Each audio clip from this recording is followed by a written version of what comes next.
Halo,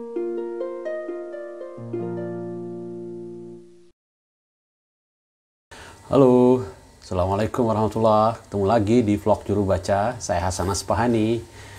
Kita ngobrolin puisi lagi. Menurut saya, ada dua kenikmatan yang bisa kita dapatkan atau bisa terbangkitkan dari puisi. Satu, kenikmatan memasuki atau menangkap isinya, memahami pesannya. Kedua, kenikmatan mempretelinya atau membongkarnya atau memahami bagian-bagiannya. Maksud saya begini, sering kita dengar orang bilang, aku tidak paham sajak ini.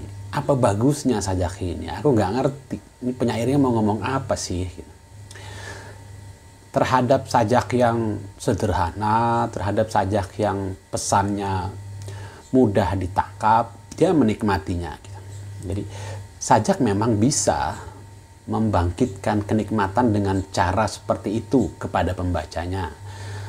Atau seperti yang kedua, ada orang yang menikmati sajak dengan membongkarnya, dengan meneliti bagian-bagiannya, dengan mempreteli satu persatu bagaimana perangkat puitika diberdayakan atau dihadirkan dalam sajak itu. Meskipun menangkap isinya tidak mudah. Yang pertama, kenikmatan yang umumnya diburu oleh pembaca biasa. Tapi itu sah saja. Karena menikmati sajak itu kan memang sajak memang ada enjoyment, ada mengandung unsur enjoyment, maksud saya, penikmatan itu.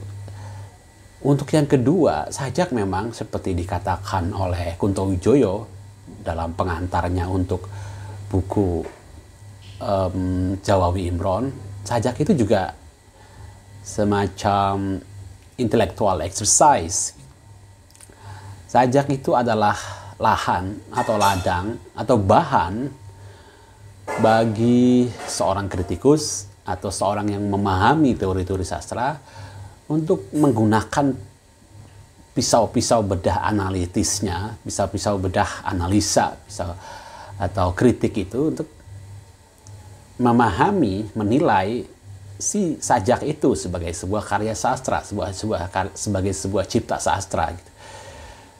Maka buat saya, sajak yang sangat baik, sajak yang ulung, sajak yang unggul apabila dia bisa melayani dua golongan penikmat itu. Orang awam bisa menikmati isinya dengan mudah, tetapi orang yang berhasrat untuk memberdayakan alat-alat analisanya, orang yang berhasrat ingin memperlihatkan bagaimana teori-teori sastra bekerja pada sebuah puisi, bisa juga dilayani. Itu bisa oleh sebuah sajak yang sama.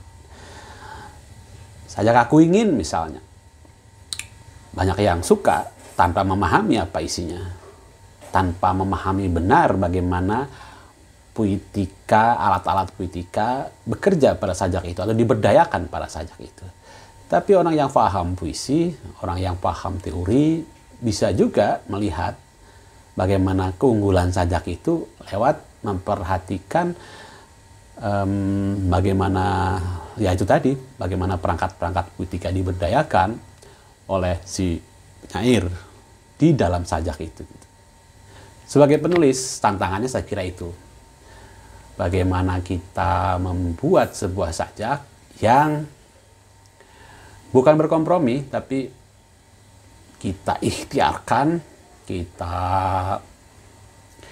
berdayakan, kita usahakan agar dua kenikmatan itu, dia sebagai bahan pembangkit enjoyment bagi siapapun yang ingin dengan mudah memetik atau mendapatkan makna yang bernilai bagi, yang relevan bagi si pembaca. Juga sajak yang bisa menjadi semacam preparat bagi intellectual exercise, sebagai latihan intelektual, sebagai bahan untuk mengingat lagi, menilai lagi bagaimana teori-teori sastra dulu bekerja dan dilahirkan dari karya-karya sastra juga.